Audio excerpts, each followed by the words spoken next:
নমস্কার বন্ধুরা, মুনমুনের মাছফড়ঙ্গে সকলকেই স্বাগত। আজ আমরা শিখে নেব ইলিশ মাছের তেল ঝোল, যেটাতে আমি খুবই কম মশলা দিয়ে এবং খুব কম সময়ের মধ্যে বানিয়ে নেব। ইলিশ মাছ তো বাঙালিদের সকলেরই খুব প্রিয় মাছ, আর এটা বানানোও কিন্তু খুবই সহজ। আর আমি জানি আপনারাও এই রান্নাটা বানান, তবে একবার আমার মতো করে বানিয়ে দেখতে পারেন কেমন খেতে লাগে, কারণ আমি আজ রান্নার মধ্যে একটা ছোট্ট টুইস্ট আছে।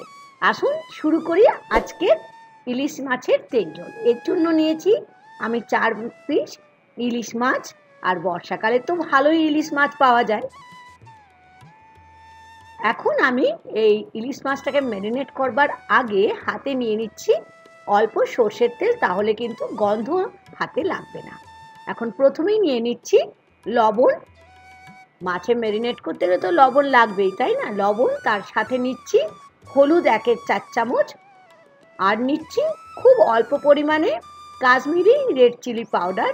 এটা আপনাদের ইচ্ছে না হলে নাও নিতে পারেন, তবে এটা দিলে কিন্তু ঝোলের রঙটা খুব সুন্দর হবে। তবে ইলিশ মাছ যেহেতু খুবই নরম মাছ, সেজন্য খুব সাবধানে আমাদের লবণ আর হলুদটা ইলিশ মাছের গায়ে মাখিয়ে নিতে হবে। দেখছেন আমি কেমনভাবে মাখাচ্ছি, দেখেছেন? এরকম করে মাখালে কিন্তু খুব তাড়াতাড়ি ইলিশ মাছের মধ্যে লবণ আর হলুদটা ঢুকেও যাবে, আর মাছটাও নষ্ট হবে না। আমাদের তো ম্যারিনেট হয়ে গেল। এরপর আমাদের যেতে হবে কোথায়? একদমই ঠিক, গ্যাস ওভেনের কাছে।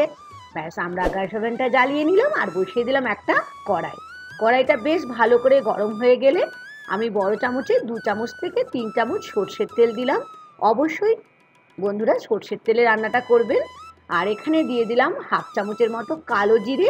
আর কালো জিরে থেকে যখন খুব সুন্দর একটা গন্ধ বের হবে, তখন যে কাঁচা লঙ্কাগুলো আমি স্লিট করে রেখেছিলাম, সেই কাঁচা লঙ্কাগুলো দিয়ে দিলাম। এখন 30 সেকেন্ডের মতো কাঁচা লঙ্কা আর কালো জিরেটাকে আমি ভেজে নিচ্ছি একদম লো ফ্লেমে। এখন নিয়ে নিচ্ছি 1/2 চামচের মতো হলুদ গুঁড়ো, আর তার সাথে নিচ্ছি 1/2 চামচের মতো কাশ্মীরি রেড চিলি পাউডার। আর লবণ তো লাগবেই, লবণ নিয়ে নেব স্বাদ অনুযায়ী। আর কোনো মশলা আমাদের আজকের ইলিশ মাছের কালো জিরে আর কাঁচা লঙ্কা দিয়ে যে ঝোল বানাবো, আর কোনো মশলা লাগবে না। 30 থেকে 40 সেকেন্ড এটাকে আমি ভেজে নিয়ে আমি যে মাছটাকে ম্যারিনেট করে রেখেছিলাম, আস্তে আস্তে করে মাছগুলো আমি বসিয়ে দিচ্ছি। কত সহজ রান্না না? হ্যাঁ, তবে এই রান্নার শেষের থেকে একটা ছোট্ট টিপস আছে, অবশ্যই শেষ পর্যন্ত দেখতে হবে। মাছগুলো বসিয়ে আমি এখানে নিয়ে নিলাম বড় কাপের 2 কাপ জল। আর জলটা বেশি করে নিচ্ছি, তার কারণ এটা নামই হচ্ছে ইলিশ মাছের তেল ঝোল। জলটা দিয়ে বেশ ভালো করে মাছগুলোকে একটুখানি দেখছেন কি হালকা হাতে নাড়িয়ে নিলাম। এবার ঢাকা দিয়ে আমি এটাকে 2 থেকে 3 মিনিটের মতো মিডিয়াম ফ্লেমে রান্না করব। দারুণ ইলিশ মাছের গন্ধ উঠছে কিন্তু বাড়িতে। আর কি দারুণ রংটা হয়েছে দেখেছেন? এখন আমি এখানে 1 চামচের থেকে অল্প, মানে 1/2 চামচের থেকে একটু বেশি নিয়ে নিয়েছি ময়দা। আপনারা চালের গুঁড়োও ব্যবহার করতে পারেন। জল দিয়ে ভালো করে গুলে সেটা দিয়ে দিলাম ঝোলের মধ্যে। তাহলে একটু ঝোলটা ঘনত্বটা একটু বাড়বে, কারণ আমরা তো বেশি কিছু মশলা দিইনি। আমাদের 1 থেকে 2 মিনিট রান্না করার পরে আমি গ্যাস ওভেন বন্ধ করে স্ট্যান্ডিং টাইমে রাখলাম। এখন পরিবেশন করে দিলাম গরম ধোঁয়া ওঠা ভাতের সঙ্গে।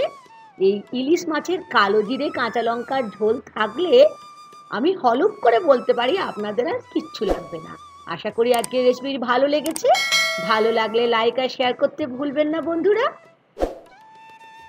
আজ এই পর্যন্ত। Thank you.